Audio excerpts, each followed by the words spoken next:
Whereas, I don't know, the chairman goes for a block, he's just going to put his back there, right? And it just rebounds back. Did I just compare chairman Just to got the Timo? chairman in early. I mean, we've never had an episode in here without mentioning the chairman. Guys, it's been a while, hasn't it? It has. I mean, yeah, we see each other a lot, but the guys on the podcast, we've probably been missing out lately. Well, obviously, we've been traveling around a lot and doing lots of podcasts with pros, but actually just the three of us. Yeah, no, exactly. I've missed this. Yeah, this is great. It feels like home. Yeah, just talking waffle in Bristol. We haven't done that for a while. Fantastic. It's great. One of the things that probably since when we last did one was you released the challenge video with Timo. That was awesome. That was cool. Yeah, it was something that like we've wanted to do for so long against Timo, and he's obviously very, very busy and trying to arrange it at the right times and stuff, but it worked.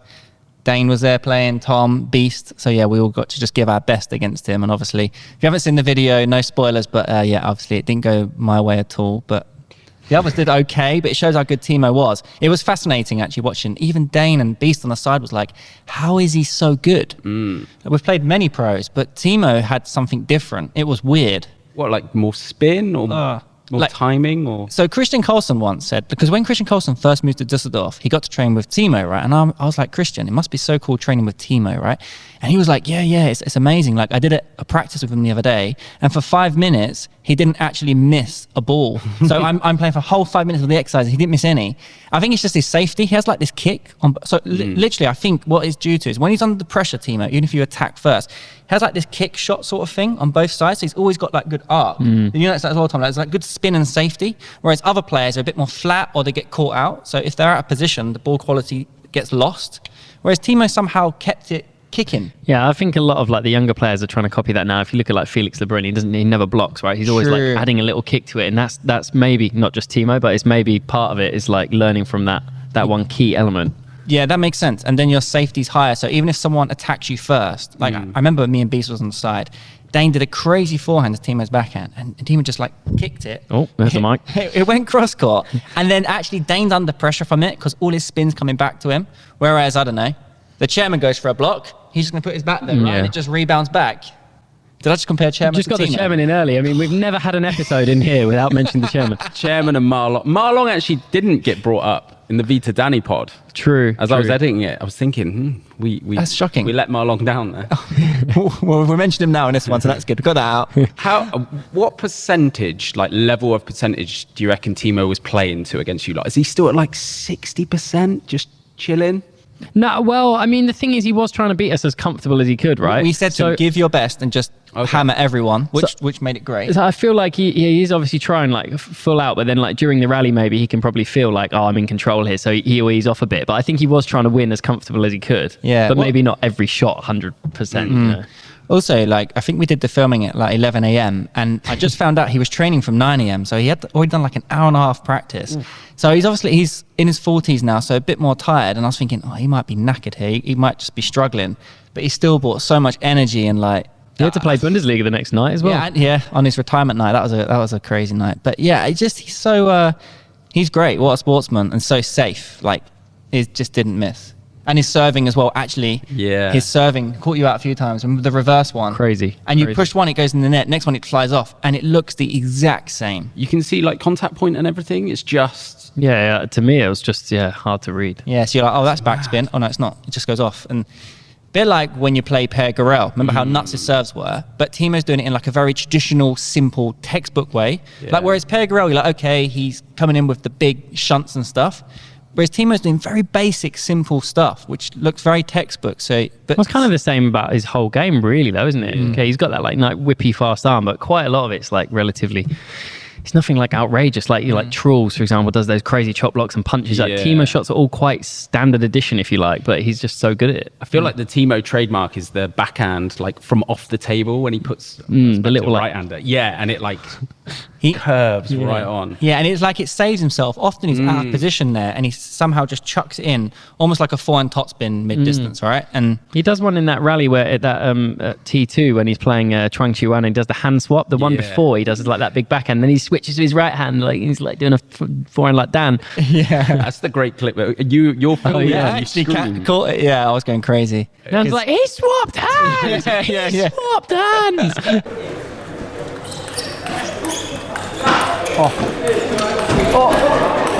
Oh! He swapped hands! No way! Timo fucking just swapped his hands! That's ridiculous! It's That was beautiful. wicked. But you know what though? Back then, that was in 2019 or 2018, and that was the early days of like, crazy stuff on the internet, like swap hand shots and stuff. Like, nowadays you see a lot of stuff online, right? Your brain is so like desensitized to like crazy stuff. It takes such a viral now to like go, wow. Like the Christopher Chen shot where he put his bat up under the table. That's still going to be the best shot ever in the universe of the universe. But like, yeah, Timo swap hand then was just like, wow, he swapped hands. But now actually it's happening quite a lot. Players are doing all sorts of different trick shots and stuff to get out of the difficult situation. Tom likes a good swap hand. Yeah, he can't be a good swap hand. Hugo with the two-hander, he does that quite a bit. Yeah, that's insane. He scoops it in like he's at the beach with his bucket and spade. Yeah, it's like, at the beach when you've got those big rackets. Like bat and ball. Yeah, Hugo just pushes. That's something we need to talk about Hugo. We need to study it. Oh, yeah. He somehow he pushes long often, just takes a step off and just counters the ball. Yeah, whatever comes to him, he just slings it. I think he's maintained. One of my thinking, I think, with Hugo is he's maintained that style for a very long time, like 15 years, and now it's clicking where like he doesn't miss a thing, like what Felix is like. So he's so good now with consistency and power, rather than there were times where he would play like that and a lot would miss. It's very high risk. Isn't very it? high risk. He's like high risk has got very consistent. Yeah, I feel like more recently it has. Like in terms of like being at close to his top level consistently, whereas before he'd have like one unbelievable tournament and then his level wouldn't be near the same the next one. So he's obviously done a lot of work on probably maintaining that top level. Yeah, for sure. I think as a Brazilian, we need to nickname his style Joga Bonito. And he's just absolutely unleashing everything. That can be a reel. I'll go and edit that. Yeah. It's beautiful. Cut to it.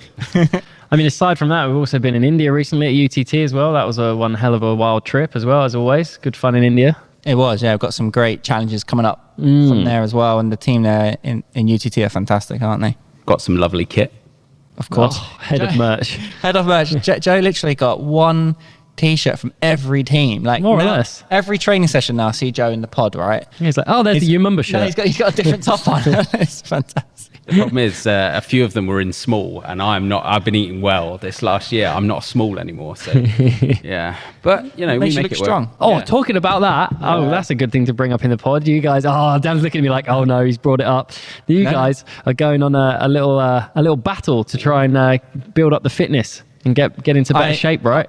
I actually updated the spreadsheet this morning. I was thinking Joe's going to bring up in the pod if I don't update that spreadsheet. So fill the guys in. What's the crack with this You want challenge? me to do it? Okay, me and Dan both recently have been a little lapse on the diet and probably the exercise as well. A bit of a stressful job in between. So we've grown somewhat in the midriff area. So what we're both quite like motivated by challenge. So we decided to create a spin and shred challenge where we're going to work for 10 weeks, track all of our calories, all of our workouts, all of our weight, our measurements, and all that fun stuff. And then at the end of it, we're going to look and have it judged by probably you guys in closest Might be to able us. to judge it on the podcast. Yeah, maybe. Sure. As who looks most shredded. I love it. Basically, who's had the most improvement, right? Yeah. The So visually. we've took photos from day one, haven't we? Yeah. They weren't my most flattering photos I've ever Same. taken. You might do your AI edit job on it. Well, see, this is where I'm thinking. I think I'm starting from a worse position than you. So Interesting. that potentially means that I'm going to look better because I start way worse. Ooh, okay. So Yeah. Dan's gonna have to triple up, double down on his efforts. I did a good gym session this morning. I have to say, I led him on the gym session. Yeah. On the weights bench in here. Oh, that's clever. Joe was not happy with that. I've been doing like calisthenics at Ooh, home. that's great. Yeah. Joe's like holding onto a lamppost, leaning out horizontally. Like,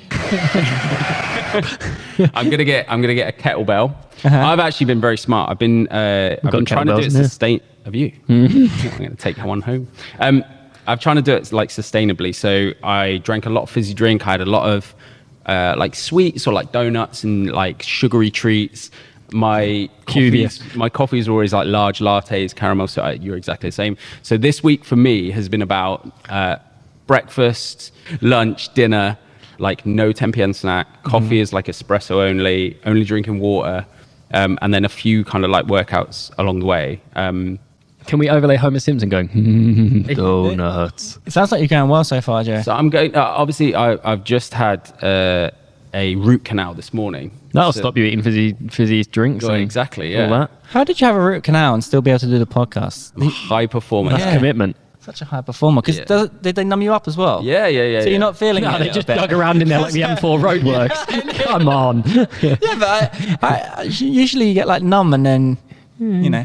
I mean, it's a bit. I'm dosed up though. You've done well. So I'm good. But yeah, funnily enough, she was asking me, she was like, how's your teeth normally? I was like, no, I'm good. I floss, I brush quite a lot. And then she was like, have you been on like lots of flights recently? I was like, well. Oh, interesting. We went back to back to like India, then came back, went back to back to China. Spoiler alert. which you probably saw. What's that got to do with their So the teeth? pressure changes. Really? And she was like, you may have had like a slight infection, or maybe like, because that's a tooth that I had like reconstructed a long time wow. ago. So yeah, so she's like, those changes in It can mess pressure with it. can affect the nerve, and then that makes it worse, and your system Fascinating. floods loads of stuff. So yeah. Well, the bad news is we've got another flight on in a couple of days' time to Las Vegas, which is a 10-hour flight. So Did you tell her that you're going to Vegas tomorrow? This was part of it. I was like, look, it's like I've had an abscess under my tooth before, and it was like 10 out of 10 pain. Like you can't do anything. You like take this thing out. Yeah. This one was kind of like 6 out of 10, and I could feel it, and you can tell because you don't feel it in your tooth, you feel it in your jaw. So I could feel it up in my like, cheek up here, right? And I said to her, and she was like, okay, so we could do potentially an extraction. I was like, I'll be honest with you, I'm going to Las Vegas on Saturday. You have 3 days basically. And she was like, right. So yeah, I told her there was no way I was missing the flight. I was like, even if I was like, worst case scenario, how if we did nothing, how bad would it be if I just got on the flight and then work out when I'm there? Because there's no way I'm missing it. And yeah, she was like, it would get bad. So, so yeah, so I've done it today. this is the lengths we go to, guys, to get to these events. Yeah, it'd be good. It's some of the traveling on the trips has like 3 or 4 plane yeah. It's so all kind of come probably at a lot of once, hasn't it? pressure. That's the tough Yeah. thing. We've had a lot of long haul trips in one go, and sometimes with a quick turnaround where we're coming back quickly and almost like not adjusting to the jet lag. So yeah, it's obviously like, again, probably not helped with the whole lifestyle and eating healthy and exercising as well. So So that's why we've gone to this plan, this shred. What's it called again? Spin and shred. Spin and shred. Brilliant. Love it. So sounds great. we should put our images up now on the screen of what we're like now. Yep. Yeah, And in 10 weeks' time. Comment below, guys, who you think is going to get more spin and Yeah, shredded. yeah. Let us know. And if anyone else fancies doing the challenge, we'll Share the make it a spreadsheet. thing. Yeah. Share the spreadsheet. This could become like a yearly Yeah, thing, yeah, like yeah, a yeah. community thing. Yeah, Absolutely. I like it. The TTDCast spin and shred challenge. Yeah. You just stop letting yourself go and. When we were taking the photos, Chairman was in it, and he was like, "You boys, check me out. I'm 60 odd." Pulls out this 6-pack, didn't he? No. How have you got that? We can all take inspiration from the chairman, I think. Yeah. Yeah. I got his jeans. Hopefully, I can get a 6-pack as well. I mentioned there we had tons of fun in India. We had loads of challenge matches in the main arena. Got a really fun one was Adriana Diaz because she's very competitive and she come with her coach Daniel as well, who was hilarious. And it was actually a really good game. Impressive how easy she makes the game actually. Yeah, and how fun she makes it with the chop blocks Yeah, and the no-look slaps and all that stuff is just great, isn't it? She somehow maintains that, even at the highest of levels as well. She brings an aura to the table where she maintains, very similar to Trulls as well. Yeah, but I think she wouldn't be able to play if she tried to do it. Same as Trulls. yeah, You she wouldn't was be able to too play if serious. it was all structured and that's what makes her good, right? Same as Trulls. Amazing. Yeah. And that's probably how you can get big wins with that mindset. That's probably how Trulls has got to the Olympic final or whatever because of the... Yeah, stubbornness to just stick to your own way of playing. Yeah, The spontaneity, the ability to come up with different kind of options. Yeah. There's not one set path. Absolutely. For them. Yeah. And yeah, we're talking about Timo earlier, whereas Timo's textbook amazing. Do you know what I mean? If you was to create an AI machine to play table tennis, it'd probably come out as Timo. wouldn't that be Marlon though? Yeah, Timo. Yeah. There he is. Yeah. The Marlon bell I goes didn't want to off. mention Marlon. Ding, ding, ding, ding, ding. No, but I mean, in We love terms you, of Marlon. technique, I'd say if you had to take textbook technique, it'd be Marlon. textbook technique, If you yeah. had to take textbook maybe contact on the ball, maybe that'd be Timo. I think so. Yeah. Yeah. Or chairman, either one. They're interchangeable, to be honest. If you had Timo started at the age of 4, right? In his garage. There's a famous video, isn't there there? is. It's epic, right?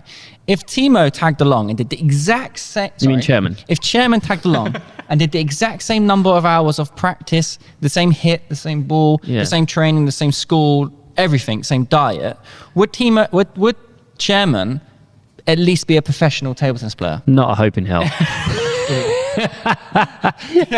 Well, any of us. No, I'm only kidding, no, Chair. Do you know what I mean? Like, would you get to the top 100 in the world? No, because at least? even if Or he do you did think there's all more than that, even if he did all that same stuff, Chairman in his brain and his body has still got different DNA, different things going on. Might to become Timo. better. Yeah, you don't know. Maybe he did. Maybe he would have. I hope think he'd it- become better. Yeah. Do you think it comes down to just the environment? You know, like we've been around a lot. No, I think there's so many factors to it. You can't just put it down to something as simplistic as that environment. I think environment Otherwise, you plays just a massive role. But then otherwise, you just plonk anyone in that environment. Okay, Yeah. Timo did this. Let's just follow that. well, And it don't they doesn't- do that in China? Yeah, they do, but that's because they have a structure to do that. Where like you can follow that structure. No, it's an interesting debate. Like, it's because everyone wants to just improve, right, and get better. And Yeah, of course. I just think there's so many factors. It's so multifaceted. Like, well, look it's- but look at Troll's, right? His environment was world class growing up in Eslov. Yeah, but then there's loads of other kids in Eslov who are probably talented and good at that same age as Trulls who were training hard, and they're not winning silver medal in the Olympics. Yeah. So if it was all down to environment, there would be 5 Trulls. No, but that's not. coming I'm out of not Eslov. saying. I'm not saying to get to the level of team. I'm saying to become a professional player. Yeah. Do you know what I mean? Like, There's, I bet there's loads of kids in Eslov who have not made it professional, and they're probably pretty good, had a good training base, good environment, and they've not made it even close to the level of Trulls. no, for sure. Because maybe they didn't have the same work ethic. Maybe they didn't have the feeling for the ball. Maybe they didn't. I don't know. Put the hours in. Same like analytical brain to Doesn't look at you, losses. if you start at the age of 4 though, and you're training young, don't you get the feeling naturally from training at that age though? Not necessarily. I don't think. Chairman No. picked up the bat at the age of 18. Yeah, of course, that doesn't help. But then there's other examples like Des You're Douglas. struggling. Joe just processed that. Really, at 18? No, Chairman is incredible for No, starting at it the age is, of it 18. is incredible, yeah. But then you look at someone like Des Douglas. He started like very 12, late. yeah. Very late. But I mean, okay, 12 is still young, but relative No, terms it's compared late to become a pro. yeah, to become a top pro as well. He was like, what, top 5 in the world, Yeah, Des yeah. Douglas? So that's pretty insane. It is. I heard Philip Szymanski started at the age of 14. Which is, I mean, some people obviously might not know him because he's not in that like top bracket of pros, but extremely good player in his time. He Probably. was 120 in the world. Yeah, I mean, and to start at 14 and get to that level is really impressive, yeah. Amazing feeling as well. Yeah, crazy. But no, did you enjoy UTT India, Joe? Good time? Yeah, I mean, it was great. They treat us great there, obviously. He's like, yeah, I've got a whole new wardrobe, lads. Of course I enjoyed it.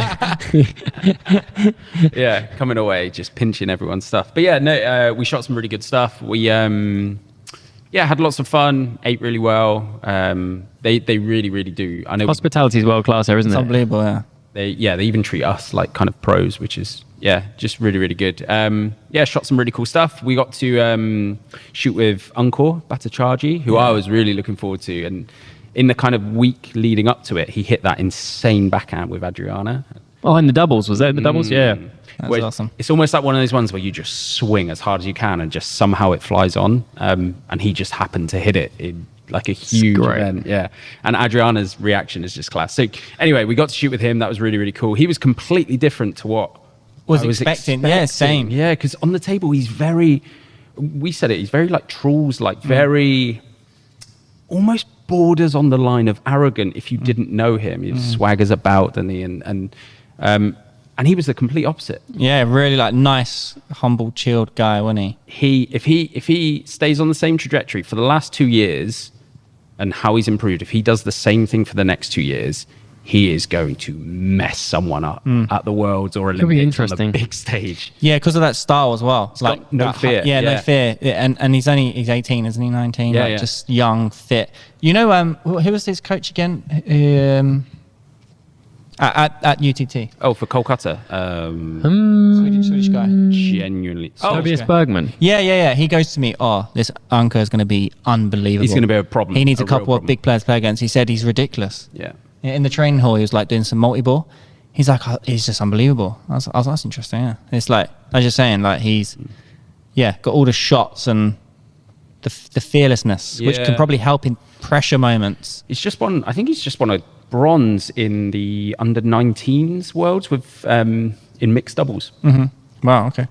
Yeah. Strong. So, yeah, really, really impressive. But yeah, we obviously got to spend some time with Quadri as well and Safi, and so really cool to see those guys. And yeah, that league continues to go from strength to strength. Yeah. Quadri's line, isn't it? It's just hobby players. So, hey, Quadri, yes, we're back. He must get fed up of seeing us, that guy. Funny. It's funny. Fantastic, yeah. Yeah, he's good. He's so much fun. And now obviously all that's out the way. We've now got to head to Vegas on Saturday, guys, and we'll have the US Something Smash awesome. to look forward to. It's going to be awesome, isn't it? I mean, I think Adriano or Lily said it in the podcast, like, it's like the biggest sporting hub in the world where you have F1 and all the other crazy major stuff, UFC and stuff, and now having table tennis in that environment. Setting, it's just going to be insane. Have you seen the balls? Yes, they look cool. I'm going to steal a few of them. João Garrido put it on his story, didn't he? Also, Sarah Danute posted about not the balls for this event and Vegas Smash, but the ones for Malmo, the Europe Smash, I should say. They're using like a different ball, recycled ball, a ball made of recycled material, basically. That's interesting. Yeah. Oh, so it's not like broken balls and you chuck them in and then recycle those. But I mean, it might be, or it could be like Coke cans. Surely not, yeah. That's No, so no, interesting. I don't think it's broken balls in plastic. particular. It'd be a different type of plastic then that makes the ball. I'm not sure. Yeah, I don't know. That sounds very All she interesting. put on the story was a picture of the box, and then going to be interesting to see how these recycled new balls made of recycled material plays, is what she said, basically. For sure. What's interesting, is I heard that 1 billion table tennis balls get bought per year. I think this was quite a while ago. I heard that stat. It might even be more than that now, right? 1 billion, whatever. But imagine that's a lot of plastic just being broken and just get chucked away. Like, think of here how many balls would go through. Mm. They're actually all behind the top of the thing. We need to get chairman and tech guy up there. No, when they get lost and someone hits the top edge and it goes. Bing. Yeah, I tell you that. I reckon there's 1,000 balls up there. When we eventually rip that There'll be a plasterboard few. down, it's going to be like the lottery, just all the balls. Yeah, everyone's going to run tumbling through. out. But when balls break, though, it's just wasted, right? Just get dumped in the bin. If you could recycle that to turn it into another table tennis ball, it's great. Maybe that's what they're doing. Yeah. Interesting. Yeah. So, US Vegas. Smash, guys. Yeah, it's going to be so much fun. All the Really look forward to it. top dogs, as always, there. Yeah, I feel like because it's in Vegas as well, the players are going to have a different sort of bring a different energy to the Yeah, table. yeah. It's You know what I good. mean? It's quite a unique place, isn't Yeah, it? I mean, you got the casinos, all the vibe of the place. So I don't know, whoever wins it, whoever gets far, they're just going to feel cool. That's if you want to win a Smash event, it's Vegas. Yeah, you do, don't you? Would be awesome. Yeah. What a great place to go when you're dieting, Dan? This is a good point. That does affect that. Yeah. He's going to be eating all the big Yeah, steaks, yeah, yeah. the ribs. Oh yeah. I'll keep right. Tom's new one's unbulking. Yeah. He eats what he wants. Yeah. Fantastic. No, I'm still trying to eat healthy. I'm not doing like the dirty bulk where you just eat all nonsense. It's good. But we could have a slippery one here and there. I like it. Slippery one. Make sure you note that down on the spreadsheet, lads. Hello, this morning, guys, I ate 5 donuts at Yeah. Vegas Smash. Yeah. My- To be fair, we might not have much time for it. You know what it's like? It's relentless out there. You know, my content. My one demand is that we go and see one of the astronomy shows in the Sphere. Yeah, I want to do that. I do love It's a bit expensive. Yeah, Sounds it'd be wonderful. worth it though. When are we going to go Vegas again? It does sound wonderful. We were looking. Obviously, it's it's a larger entry. So 64 men, 64 women. Then with qualifier rounds, and I was going through the qualifiers.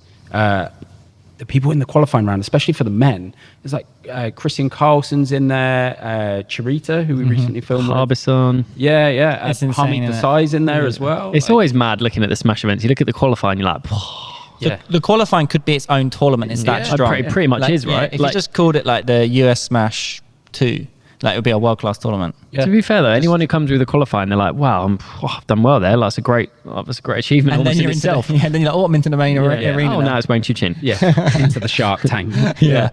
But that's what it's all about, though, isn't it? Is well, to be fair, I think what's happened in the last 10 years is the depth of table tennis has got so strong. Let's say pre-2016, you kind of knew who's going to get semi-finals. The Marlins, Chenchi, Wang A lot more Lichin, predictable, Timo Boll. Yeah. You knew, that's a 4-0 win there. And the players that were 50 in the world, they struggled. But nowadays, it's like Chirita.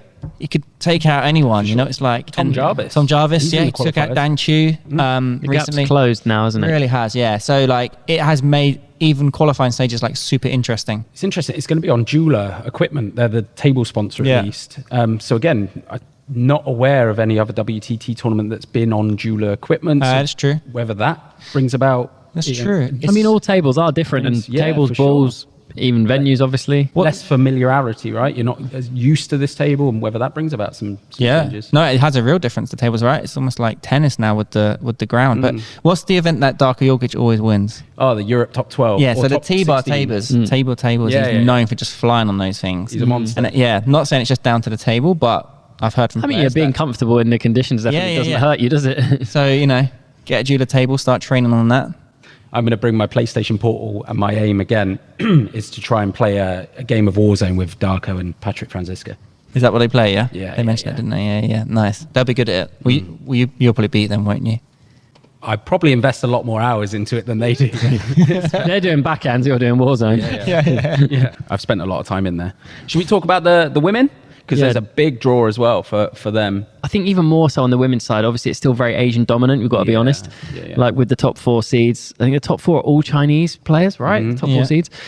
So it's whether someone like Adriana, Bernie, Lily, those guys are, guys are capable on their day. But also interesting, like Miwa Harimoto or Mima Ito, like She's made a bit of a resurgence lately, exactly. Mima Ito, hasn't she? Yeah, exactly. So again, like in this environment, it might just bring out some unexpected results, and it would be really nice to see like a couple of players hitting like the semi-finals or quarters. Who Hannah Goda maybe. She's capable of like the big upsets now and then. She's beaten Chinese players before. Yeah. She's always good fun. Like really nice character. You know who's really good fun? Maria Zhao. Oh, we saw her at UTT as well. Yeah. Hilarious. Yeah. She's awesome. Yeah. Quality Shin player. Yubin as well. I look forward to seeing her. She was really. I always feel like with Shin Yubin, she's got everything there. She's like that nearly player. Like she just needs, I don't know what it is. She needs that something, and she is capable of beating like the top players. I feel like she's got the game style and everything. Yeah. Maybe it'll click with her for soon as well. It takes